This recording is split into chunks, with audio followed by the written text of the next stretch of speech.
So this was supposed to be a mini-series where I test different hardware devices for live looping. But the number of devices I want to try just keeps on expanding. So I thought maybe I should just continue the testing. And today we are taking a look at the Ableton Push 3.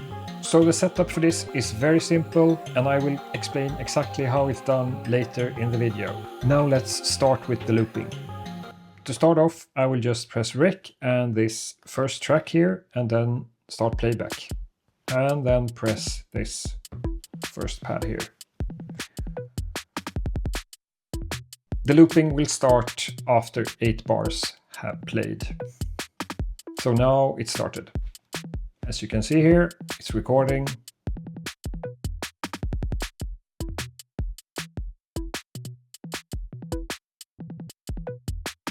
Looks good. Let's mute the drums and enable some bass. Select the next track, record enable, and just press here. And just wait for the bar to end. Now it's recording.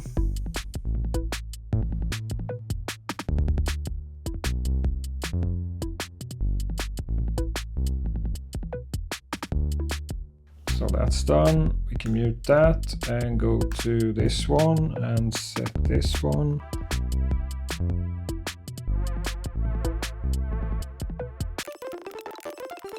Now it's done. Let's mute that, enable that, and go to this. Record enable, press there.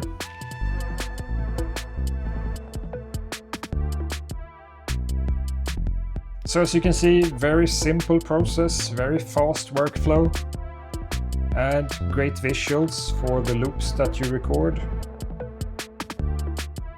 So that's done. Let's move over to that one and enable this track here and there.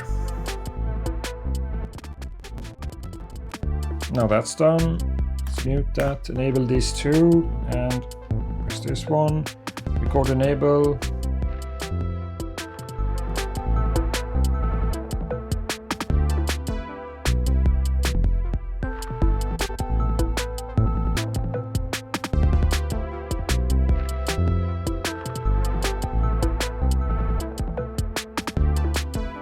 So now we are done. We have recorded 6 tracks. The last 2 track, I combined these, so these are on channel 6 here. But as you saw, the process is very simple and fast, and you don't need to do a lot of setup before you start the looping.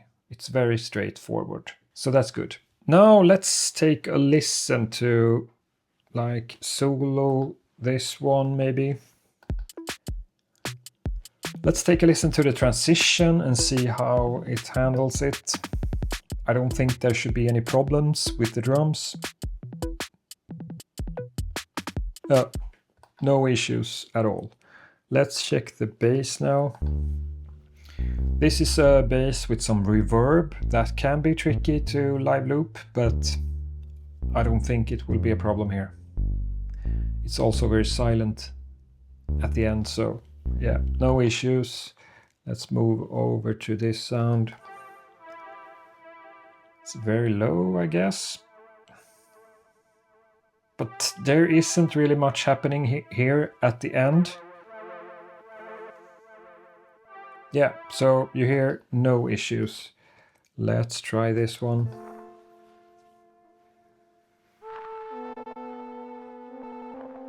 So there's a lot of glitches from the OPXY.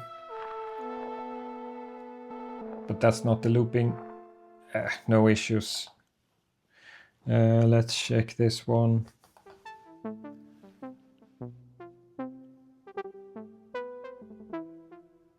So if you hear some miss sounds here in the loop itself, it's from the glitches on the OPXY. No issues in the transition. Let's listen to the last one.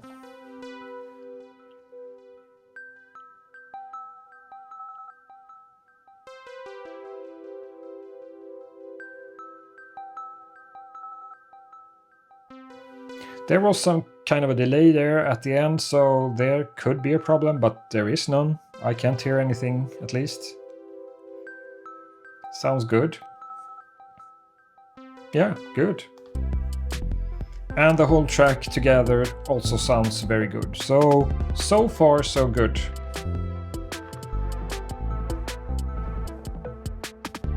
That track was no problem. Let's try some overlapping notes with the chord sound from the Ep.6 and see how the push handles it.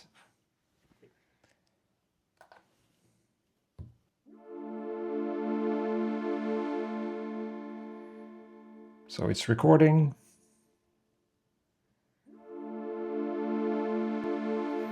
So it's done. Mute that. And let's listen here in transition. Okay.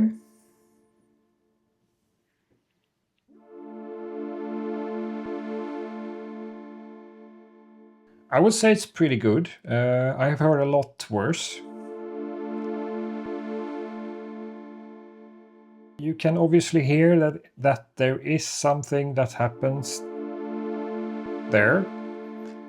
And that's just how it is.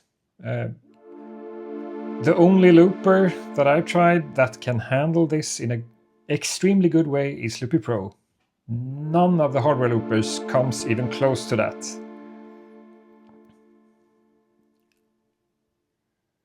So we should actually compare how Loopy Pro handles this exact sound. So here we have the iPad mini running Loopy Pro. Let's see how the troublesome chords is handled in Loopy Pro. Press play and start the recording.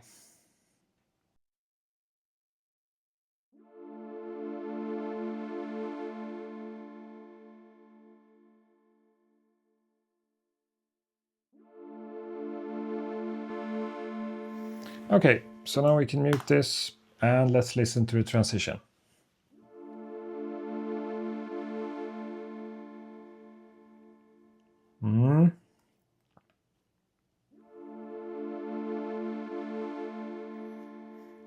It's not 1000% smooth.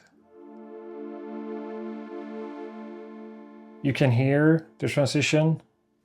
That's not usual in Loopy Pro. Most of the times you don't hear the transition at all. It's a lot better than the Push 3, I would say. Let's listen again. Let's compare that to Push 3 then.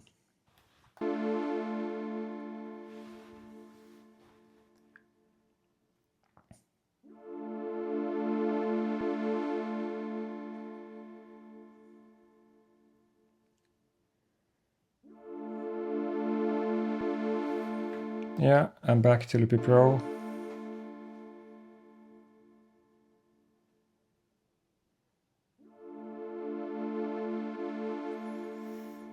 Yeah, so I would say Loopy Pro is a lot better in that case. Both has some issues, but it's a lot less noticeable in Loopy Pro, I think. One thing that is a bit disappointing with the Push 3 is that I haven't found a way to improve this, because this is what you get. When you have recorded this, there's not much you can do about it. Obviously, there's not a click in the transition. That will probably be easier to fix, but I would like some kind of a micro fade in, fade out to be able to get rid of those abrupt cuts. You can edit the whole audio file, but the only thing you can do is warp to grid. I don't see how that's gonna help me here. And the tools here are very limited. I mean, this is supposed to be a DAW in a box, so at least I expect more tools for handling loops like these. I hope there will be some update to this, because at least some form of fade in, fade out would be great. Because otherwise, the workflow is awesome. As you saw, it's very fast. The audio is handled perfectly, so when the loop is recorded, the input audio is muted. and you can just continue while everything is going, which is what you want. To set up the push tree for live looping is very simple. So I have started a new project here, and I just need to delete these two MIDI tracks, select this audio track, and go in here and press this button twice, and then we get this input output that I can go into. And here you can just set the channel that you have for input, which is 1 and 2. You won't hear anything, but yeah, you get the point. You see that it registers the audio. Now you're pretty much done here. You can record enable this track. So when you have set this, you can just press this fixed length. Then you can see I've selected 4 bars for my track. And you can also set the launch quantization to match that. So you can basically press this whenever you want to. And then you're pretty much just gonna start it and press there. And when you go to clip here, you will see that it starts to record the audio.